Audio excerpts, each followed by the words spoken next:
Hey guys, welcome to another Mind Right Monday. I'm Bonnie Kelly, and today we're going to talk about 3 ways that you can quiet your inner critic.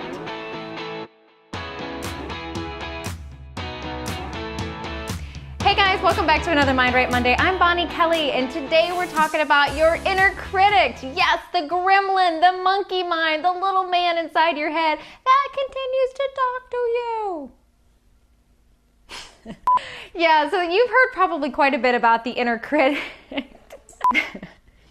So you probably have all heard about your inner critic, or this little gremlin or monkey mind. It's got 1,000 different names, I swear. But it basically just stands for the little voice inside your head. It's the inner dialogue. And that inner dialogue is ongoing, forever going. And when we talk about 3 ways today to quiet the inner critic, what I'm not talking about is silencing the inner critic altogether. In fact, that's impossible. We always have a running dialogue going through our mind, reminding us and helping us narrate and go through and move through life.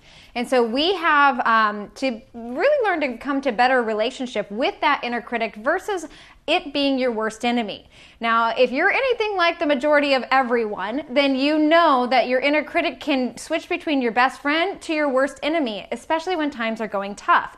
And what we want to do is learn to tame that inner critic when he goes haywire. Because I tell you that inner critic can pummel you down and beat you down further when you don't need to have so much needless suffering. And so by learning to tame or learning to cooperate with our inner critic, we can begin to formulate a better relationship that's built on trust and compassion. And our inner critic can then pick us up when we're already have fallen down versus kicking us while we're on the ground.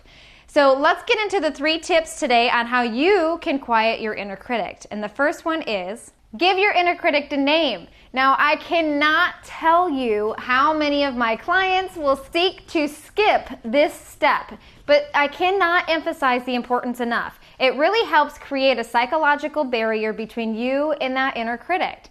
So there are some conditions around naming your inner critic, and let me kind of discuss with you what those are now. You can't name your inner critic after your mother, your brother, your cousin, or your friend.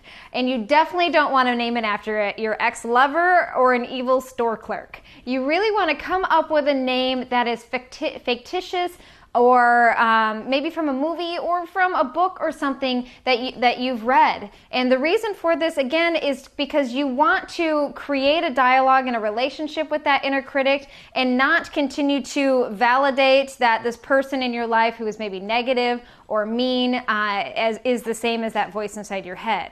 Because if you do that, then you're going to be hard to differentiate between what you're hearing up here versus what you're hearing out here. So it's important to choose a name that isn't real. For me, my inner critic's name for the longest time was Frankie, and that was short for Frankenstein.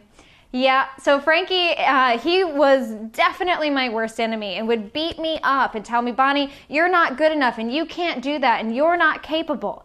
And especially when I would go to try new things or start a new career or a new venture, that inner critic would flare up trying to protect me and trying to keep me small and saying, you can't do this, don't, because we knew already what failure was like. But now by giving Frankie a name, I was able to be like, dude, chill out, man. I know that this is scary right now. I know things are rough, but Frankie, it's going to be all right. I know I'm more than capable and I can handle this. We can get through this fear. And so because now I'm having that conversation, it's not attacking myself. Because if I just allow that inner critic to be Bonnie, it's going to sound more like this. Bonnie, stop talking like that. Why are you so negative? Stop beating yourself up. Why can't you just be more positive? Aren't you supposed to be more positive? I told you to be more positive.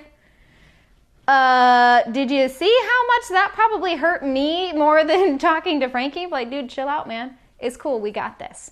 And so that's why we want to name your inner critic. All right. This leads me to my second tip, which is don't be afraid of open dialogue. Talk back to your inner critic.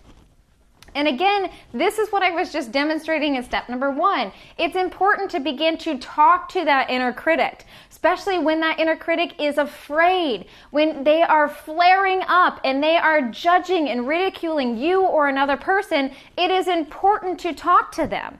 We want to challenge that inner critic to calm down, to take a breath, that it's going to be okay, because that's just our fears. That's our inner self that is just being judgmental or is trying to, again, protect you. So we want to really open that dialogue and build that trust and retrain that inner critic to not behave that way, and really teach our critic that it's not acceptable to judge me or to hurt me in that manner. Does that make sense? All right, well, now let's go into my third and final tip, which is ask yourself what you would say to a best friend in the same situation, then take your own advice.